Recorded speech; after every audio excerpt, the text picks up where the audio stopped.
ЕЖОС – жахлива абревіатура, яка з 1 вересня дісталась всіх закутків обліку особового складу. Тож ми розглянемо, що це таке, а також я покажу одну із автоматизованих версій, яку розробив Євген Кубик. Посилання на розробку буде в коментарях. Перед тим, як перейти до основної частини, дякую спонсорам. Завдяки вам в цифровій полінії є де жити. А за нове звучання дякую Дивопесу з Твіттера. Загальні правила ведення можна прочитати в 280 наказі та примітках до додатку 1. Окремо зупинятися на них не буду, бо відео стане нескінченним. Лише скажу, що ведеться він на ДСК-техніці, бо тут є дуже багато персональних даних. Це те, що ми бачимо, коли відкриваємо додаток 1. Замість грифу обмеження доступу потрібно написати для службового користування, ну і прописати підрозділ. На титульній сторінці автоматизованої версії головна відмінність – це те, що місяць підтягується із вкладки налаштування, де ви руками вводите дату. Також звідси підтягується дата на всі інші вкладки, де вона потрібна.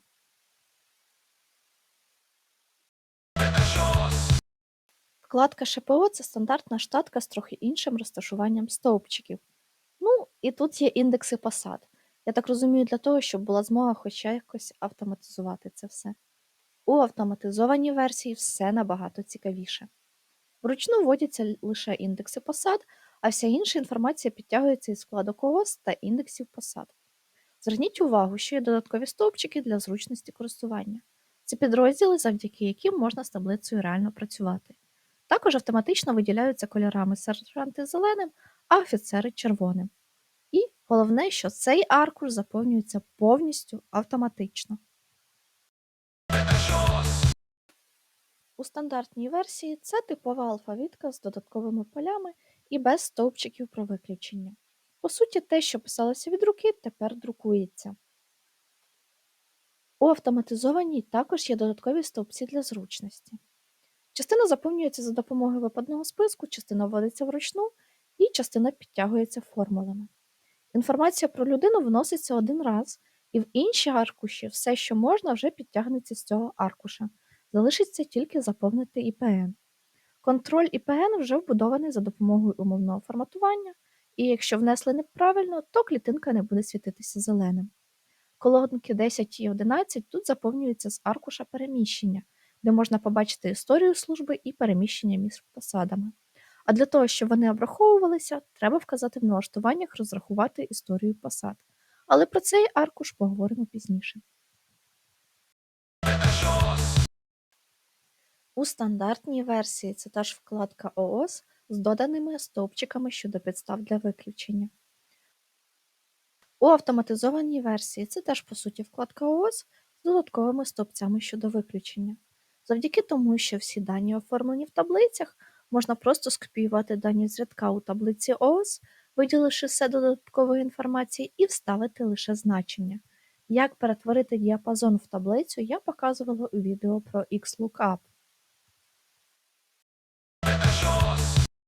Книга обліку тимчасово відсутнього і тимчасово прибулого особового складу тут розділена на різні вкладки. У ній пишеться, хто звідки і наскільки приперся.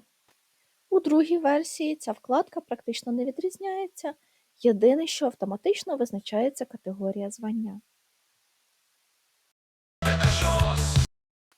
У вкладці «Тимчасово вибулих» прописуємо, хто, куди, чому і наскільки звалив. Це, в принципі, логічно з назви. У автоматизованій версії додано стовпчик з IPN, який є ключем для введення даних людини і зв'язку із іншими вкладками. Також індекс посади є ключем для зв'язку, а статус вибирається із випадного списку. Вкладка «Табель» – це, по суті, добова відомість, яка відображає, хто де і скільки людей сьогодні їдять. У автоматизованій версії людина підтягується з IPN, а статус людини на сьогодні із вкладки «Статуси». У вкладці «Статуси» міняємо статус людини, і він міняється у табелі. Далі просто переносимо статус сьогодні у відповідну дату.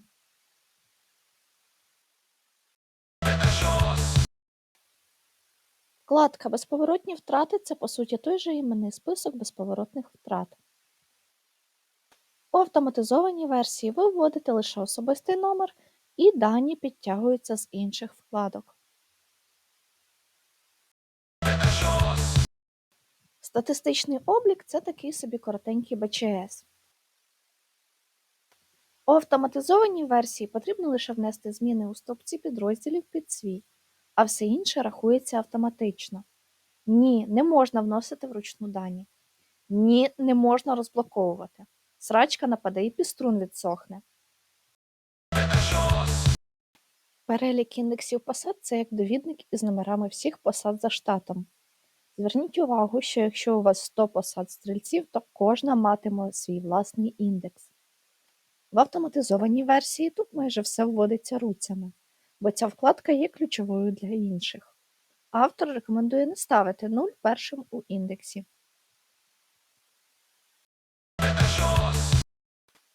У примітках вказані правила ведення EJOS. Можна також додати власні нотатки, як це зроблено автором автоматизованої версії. А тепер покажу ті вкладки, яких нема в офіційній версії. Перша – це налаштування, де зберігається все допоміжне. В зелених комірках змінювати дані можна і іноді треба. Червоні не чіпати, бо срачка нападе. Також тут розшифровки абревіатур і таблиці для випадних списків.